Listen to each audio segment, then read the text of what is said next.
Assalamualaikum warahmatullahi wabarakatuh. Halo semuanya, kenalin aku Dwi Adinda Putri dengan NIM 0503232194 dan kali ini aku akan menjelaskan mengenai inflasi dan nilai tukar.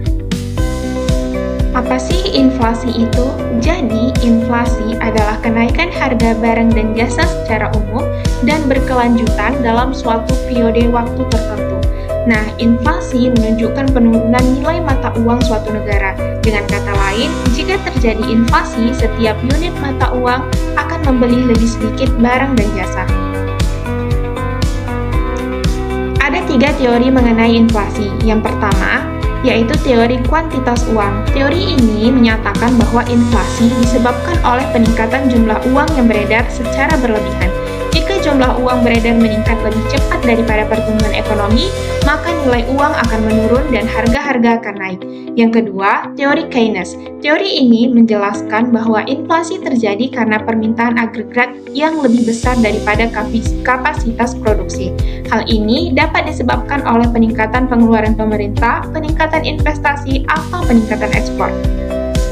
Dan yang terakhir, teori strukturalis. Teori ini menekankan pada faktor-faktor struktural dalam perekonomian yang menyebabkan inflasi, seperti ketidaklestarian sektor pertanian, ketergantungan pada impor, dan masalah distribusi. Inflasi juga dapat diukur dengan menggunakan indeks harga konsumen atau IHK atau Consumer Price Index atau CPI. IHK merupakan perubahan harga sekelompok barang dan jasa yang dikonsumsi oleh rumah tangga dalam periode waktu tertentu. Tingkat inflasi dihitung sebagai persentase perubahan IHK dari periode sebelumnya.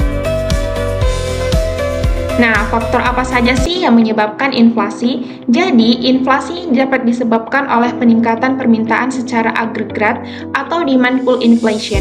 Terjadi ketika permintaan total terhadap barang dan jasa dalam perekonomian melebihi kapasitas produksi. Yang kedua, kenaikan biaya produksi atau cost push inflation. Terjadi ketika biaya produksi meningkat misalnya karena kenaikan harga bahan baku, upah tenaga kerja atau biaya energi.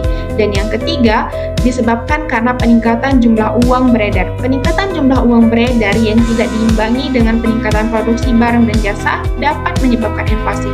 Dan yang terakhir dapat disebabkan oleh ekspektasi inflasi. Jika masyarakat memperkirakan harga-harga akan naik di masa depan, mereka cenderung meningkatkan konsumsi saat ini yang dapat mendorong inflasi.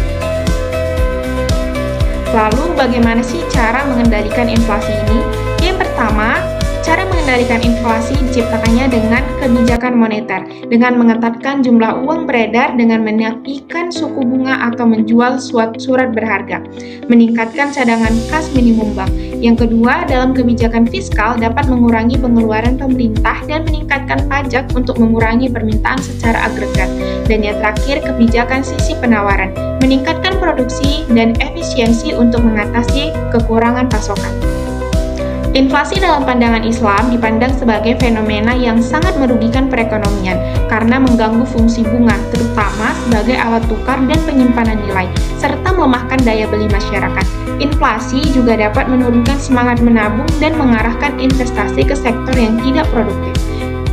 Para ekonom Islam membagi inflasi menjadi 2 jenis, yaitu inflasi alami atau natural inflation yang disebabkan oleh faktor-faktor di luar kendali manusia, dan yang kedua, inflasi yang diakibatkan kesalahan manusia atau human error inflation seperti korupsi, administrasi yang buruk, pajak berlebihan, dan peningkatan sirkulasi uang yang tidak terkendali. Dan yang terakhir mengenai nilai tukar. Nilai tukar adalah harga atau nilai satu mata uang suatu negara yang diukur dalam mata uang negara lain yang menunjukkan berapa banyak mata uang domestik yang diperlukan untuk membeli satu unit mata uang asing. Nilai tukar ini sangat penting dalam perdagangan internasional karena memengaruhi harga barang dan jasa impor maupun ekspor, serta daya saing suatu negara di pasar global. Nilai tukar dapat mengalami apresiasi atau menguat ketika mata uang domestik dapat membeli lebih banyak mata uang asing atau depresiasi atau melemah ketika sebaliknya. Faktor-faktor yang memengaruhi nilai tukar meliputi permintaan dan penawaran di pasar valuta asing. Baik, berakhirlah pembahasan kita pada kali ini. Saya akhiri, wabillahi taufiq wal hidayah. Wassalamualaikum warahmatullahi wabarakatuh, and see you next time.